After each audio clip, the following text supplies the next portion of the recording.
Assalamualaikum warahmatullahi wabarakatuh. Perkenalkan, saya Nasma Indasari dengan NIM H0711813138. Di sini saya akan membahas tentang pengantar kriptografi dan matematika untuk kriptografi. Yang pertama itu pengantar kriptografi. Kriptografi berasal dari bahasa Yunani yaitu kriptos yang artinya tersembunyi atau rahasia, dan graphein yang artinya menulis. Jadi dapat kita simpulkan bahwa kriptografi adalah seni dari menulis atau memecahkan kode rahasia. Selanjutnya, tujuan kriptografi melakukan enkripsi untuk menjaga keamanan informasi seperti data rahasia, integritas data, dan autentikasi dari orang ketiga, serta melakukan deskripsi untuk menerjemahkan kembali informasi agar bisa dipahami oleh orang yang kita tuju. Selanjutnya, kegunaan kriptografi. Yang pertama itu keabsahan pengirim, kedua keaslian pesan, ketiga anti penyangkalan. Selanjutnya, materi tentang matematika untuk kriptografi. Yang pertama itu fungsi. Fungsi adalah sebuah pemetaan atau transformasi yang mematakan tiap-tiap elemen pada himpunan tepat pada satu titik pada himpunan B. Hasil dari jelajah atau pemetaan ini disebut range. A disebut daerah asal atau domain dari V, dan B disebut daerah hasil atau kodomain. Selanjutnya, yang pertama itu fungsi 1 ke 1 atau biasa disebut dengan one to one. Fungsi V dikatakan 1 ke 1 atau injektif jika tidak ada dua elemen himpunan A yang memiliki bayangan yang sama. Yang kedua itu fungsi pada atau biasa disebut dengan onto. Fungsi onto dapat dijelaskan dengan mempertimbangkan dua himpunan A dan himpunan B yang terdiri dari elemen-elemen. Jika untuk setiap elemen B setidaknya ada satu atau dua lebih dari satu elemen yang cocok dengan A, maka fungsi tersebut dikatakan sebagai fungsi atau fungsi surjektif. Yang ketiga, fungsi berkoresponden 1 ke 1. Fungsi F dikatakan berkoresponden 1 ke 1 atau bijektif jika ia fungsi 1 ke 1 dan juga fungsi pada. Yang keempat, inverse dari fungsi.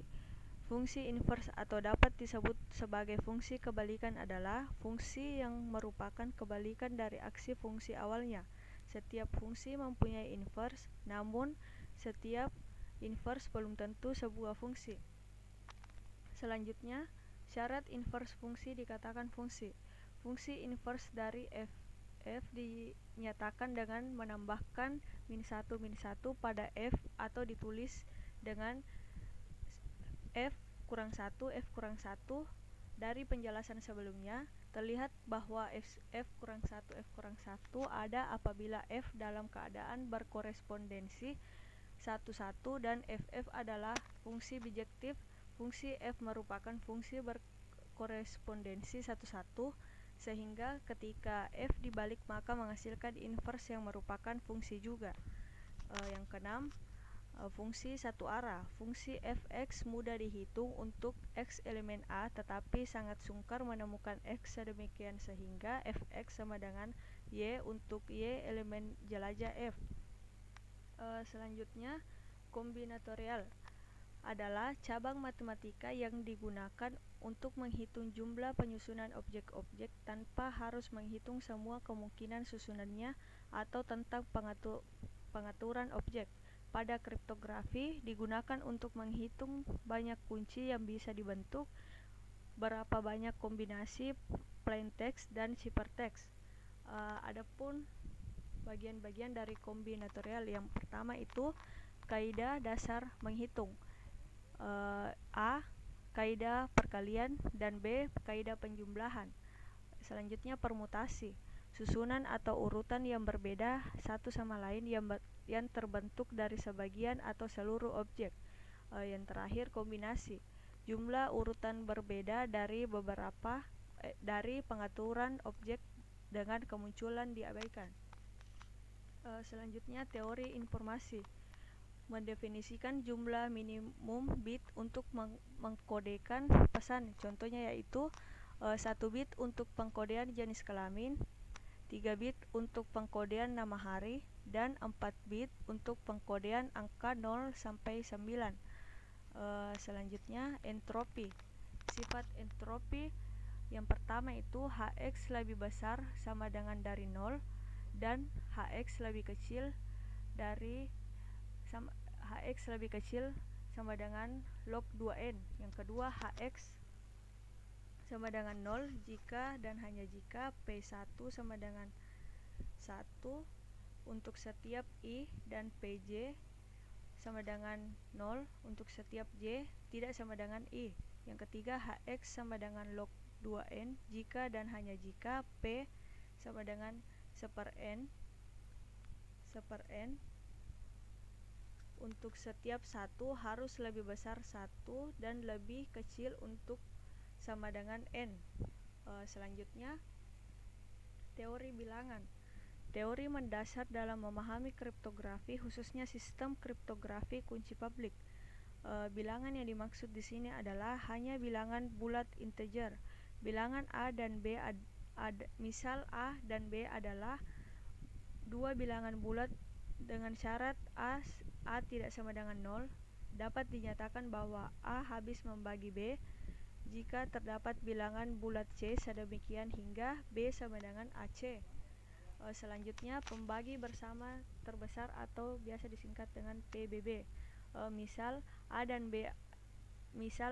B adalah dua bilangan bulat tidak 0. Pembagi bersama terbesar dari A dan B adalah bilangan bulat terbesar D sedemikian sehingga D, A, dan DB. Dalam hal ini dinyatakan PBB A, B sama dengan D. Contoh faktor pembagi dari 45, 1, 3, 5, 9, 15 dan faktor pembagi dari 36, 1, 2, 3, 4, 9, 12, 8, 36. FPB dari 45 dan 36 adalah 139 sehingga PBB 45 dan 36 adalah 9. Selanjutnya, kombinasi lanjar. PBB A, B dapat dinyatakan sebagai kombinasi lanjar A dan B dengan koefisien-koefisiennya. Yang kedua, relatif prima. Dua buah bilangan bulat A dan B dikatakan relatif prima jika PBB A, B sama dengan 1. Aritmatika modulo.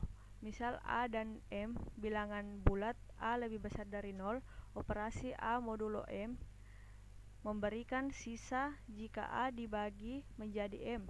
Notasi A modulo M sama dengan R sedemikian sehingga A sama dengan M kui tambah R dengan 0 lebih kecil sama dengan R lebih kecil dari M dan M disebut modulo dan hasil aritmatika modulo M terletak dalam himpunan 0, 1, 2 dan seterusnya M sampai 1. Selanjutnya, bilangan prima. Bilangan bulat positif P lebih besar dari 1 disebut bilangan prima jika pembaginya hanya 1 dan P. Bilangan selain prima disebut bilangan komposit. Contoh bilangan prima 19 hanya bisa dibagi oleh 1 dan 19. Selanjutnya, fungsi Totien-Euler. Euler Totien n untuk n lebih besar dari 1 dan menyatakan jumlah bilangan positif lebih besar dari n dan relatif prima dengan n. Jika n prima maka Totien n sama dengan n kurang 1. Jika n p kui maka Totien n sama dengan p kurang 1 kui kurang 1. Selanjutnya, teorema Euler. Misalkan A dan N adalah bilangan yang relatif prima, maka A pangkat Totien N sama dengan kongruen 1 modulo N. Selanjutnya, struktur aljabar. Grup yang pertama tertutup. Untuk setiap A, B elemen G, A kali B elemen G. Yang kedua, asosiatif.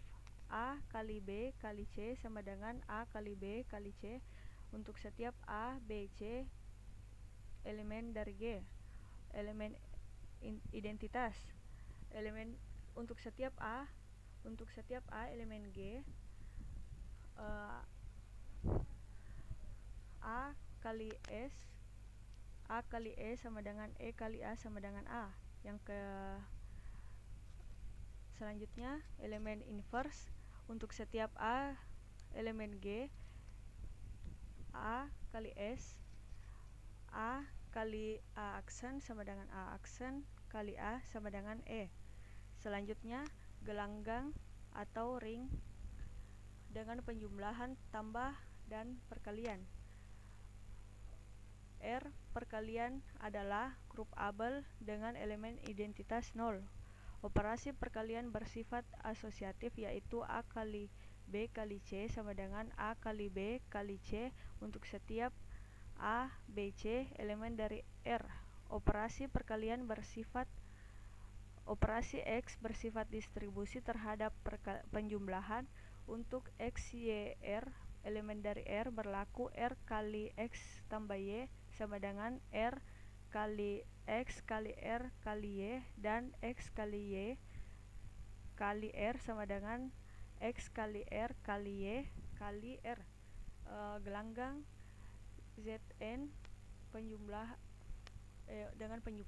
dengan penjumlahan tambah dan kali merupakan gelanggang yang sering digunakan dalam kriptografi klasik maupun modern.